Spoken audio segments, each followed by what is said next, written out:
అస్సలాముఅలైకుం వరహమతుల్లాహి వబరకాతుహు।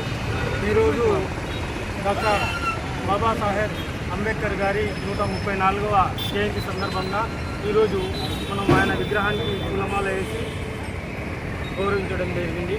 అలాగే ఈరోజు ఉన్న పరిస్థితుల్లో ప్రస్తుత భారతదేశంలో ఈయన రాసిన రాజ్యాంగం, ఈయన రాజ్యాంగ నిర్మాత డాక్టర్ బిఆర్ అంబేద్కర్ గారు అయితే ఈ రాజ్యాంగాన్నే కాలరాస్తూ కొన్ని నల్ల చట్టాలు తెస్తూ కేంద్ర ప్రభుత్వము ఈ రాజ్యాంగాన్ని తూట్లు పొడుస్తుంది।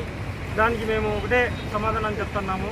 ఈరోజు ఈయన జయంతి సందర్భంగా ఈయన రాసిన రాజ్యాంగాన్ని బతికించాలని మనము ముస్లిం సమైక్య వేదిక కమిటీ తరపున మరియు తాడిపత్రి ముస్లిం జేఏసీ తరపున మరియు తాడిపత్రి ముస్లిం యువజన సంఘం తరపున అన్ని కమిటీల తరపున ఒకటే మనం కోరుకుంటున్నాము।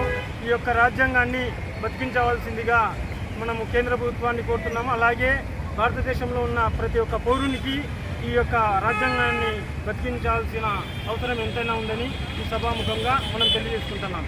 అస్సలాము అలైకుం వరహమతుల్లాహి వబరకాతుహు।